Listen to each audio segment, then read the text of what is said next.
We are still following up on Matter Security today, Wednesday, standing on guard, Matter Security on AM Live. Again, I am joined by a panel of guests that will be helping us get into the nitty-gritties on Matter Security. And right next to me is actually Dr. Mumon Zhao, Governance and National Security Strategist. Next to him, we have Ambassador Erastus Moncho, former Deputy Chair, AU Commission, and of course, founder, Africa Capacity Building Foundation.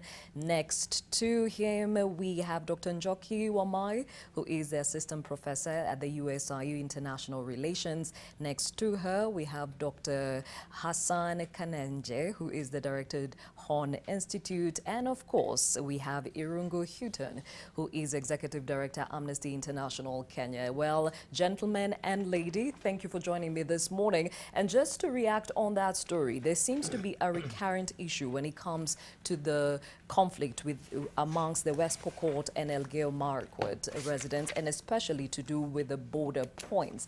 Why is it, do you think, that we've not been able to arrest this matter? We can start with you, Dr. Nzao. Yes, I think it's about certain value systems that communities have, but it is obvious that they have been interfered with and interpreted in other ways by other actors, among them politicians and community leaders and other actors who have vested interests. This whole idea of cattle rustling is a business, and it's crime. It's a business not in terms of a good thing, but you know, bad business as such. And what is happening here is that there's a little bit of irresponsibility. People should be able to go about things in a better way. They didn't have to put it like that. I am aware that I got, it was also in the media that the man was later released and he was not interfered with. But they need not have gone to such lengths to escalate. You know, even going about it like that would itself be escalating the whole thing. But it should be in control, and the police should be left to do their work. We cannot be in a country where institutions don't work. We must let them work. All right, Ambassador Monche, seeing legislators who are coming in to say, my people, our people have been arrested, you need to get them out. Doesn't this even fuel the situation even more, considering that there are two communities that are loggerheads? Thank you, Gladys, and welcome to the show. Thank you. Let me just build on what Dr. Nzao has just said. I think it's important for us to look at the fundamental issues that really confronts pastoral communities. One of them, of course, is land for grazing their herds. The second one, of course, is boundaries, which is related, and of course, water. And with climate change, we are actually going to be seeing more and more of this. So this being a perennial problem, and there is also a third factor, which is there's lots of light arms in these communities. I saw the other day a young boy really wondering why anybody would be worried that they should give up their weapons. And for them, I mean, somebody was telling me the other day that when they come here to Nairobi and they get to see what is happening at the banks, they see policemen standing outside the bank with guns. The herdsman also is standing outside his bank because the herds are his bank. That said, I think the question then is, are the legislators and the rest going about it in the right way, talking about our community? And this one really serves to fuel conflict. And I thought that legislators would, should know better than just going to confront with the police, because once the police are arrested, unless he had overstayed in a police station, that he hadn't been charged, obviously there would be worry as to why he was arrested. Circumstances were going to be such that the person would be released.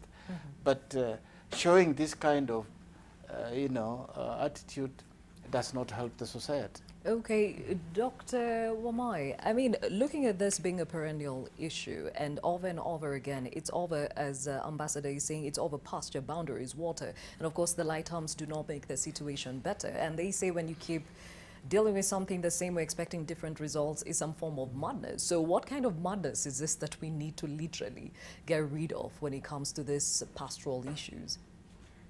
Thanks, Gladys. I think, yes, it's really sad. It's been such a long time. I mean, since time immemorial, we've been dealing with pastoral conflicts.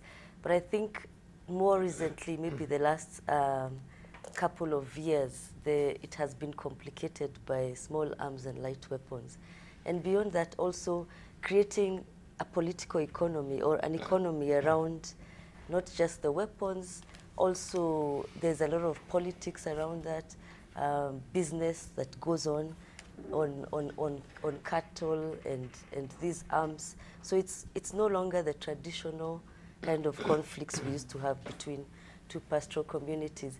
And sadly also, as the previous speakers have said, the leadership is not helping. Like in this case, clearly they're using this for their own political expediency.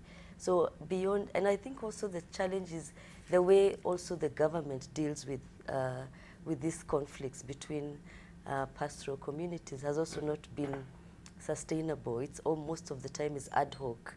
This happens, a flare-up, and they quickly send the police to quickly disarm or, you know, stop the conflict. So we're not dealing with the more sustainable issues, dealing with livelihoods. Climate change now is real.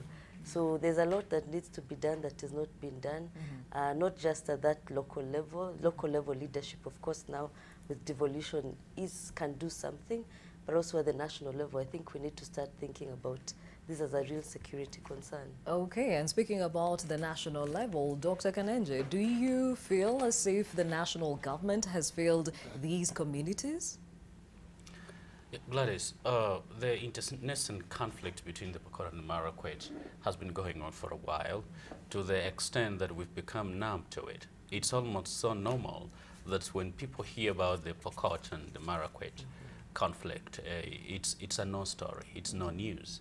Now, the truth is, just this year alone, hundreds of houses of both communities have been burnt along the common border. Lots of school children have been interrupted with regard to the education. Communities have been displaced. But as a country, it hasn't come to us here that actually those are Kenyans, that we need to do something, not just as government, but as communities and politicians. And it does not help when, for instance, such conflicts are politicized and for expediency purposes. Now, we understand why sometimes politicians may try to save one of their own, but because that has been the nature of the business. Our government and the leadership in the country generally, from both the national and the county levels, because sometimes you're more effective, especially at peacemaking, at county levels and local levels than actually at national levels. Sometimes we expect too much from a national government and expect too little from the leaders on the ground. Like something should be done about it. However, to echo some of the sentiments that have been expressed by my colleagues here, we also need to give these communities an alternative. Grazing land is shrinking. Pastures are disappearing, in part because of climate change, in part just because of population growth. And if we do not give them an alternative economic life or source of livelihood, it's going to be very challenging to actually get rid of cattle rustling and stuff like that. Okay, and for you, Irungu, when you think about the situation, I mean, the most vulnerable victims in this whole conflict are women and children. And whenever this happens, they are probably not the ones who are out there in the thicket grazing these animals, but they still bear the brunt. When it comes to just protecting the basic human rights of the residents within these communities, I mean, what can the national government do to ensure at least they take care of the basics, even as they try to maneuver the security around these areas? So, good morning, viewers. I think first of all, just before I get into substantive comment, I just want to acknowledge that for the first time, I basically have come to the recognition that actually Debao is a human being. because I've always wondered how he's been able to get up at 4 o'clock every morning for like a whole week after week. So I hope he's somewhere having a lie-in, and they leave the rest to us. Coming back to the issue, I'd like to come from a slightly different perspective and connect this particular incident with another incident that happened 2 days ago, which is on his Facebook post, the governor of Nairobi, Sonko, basically issued a bounty to police officers of 500,000 shillings if they would execute robbers that that have been terrorizing communities. And I think the two things are connected in some ways, because I think what we're seeing is a breakdown in public confidence with the police force. A disrespect for the independence of prosecution and investigations. And when you see members of parliament storming a police station, essentially what they're doing is they're subverting the rule of law. They're undermining democratic institutions that are there to protect citizens, but also to ensure that suspects have a free, I guess what you call a fair hearing. And I think once that starts to happen, we are basically a few steps away from a Brazilian situation or a Mexican situation where nobody respects the rule of law, and nobody respects our uniformed officers.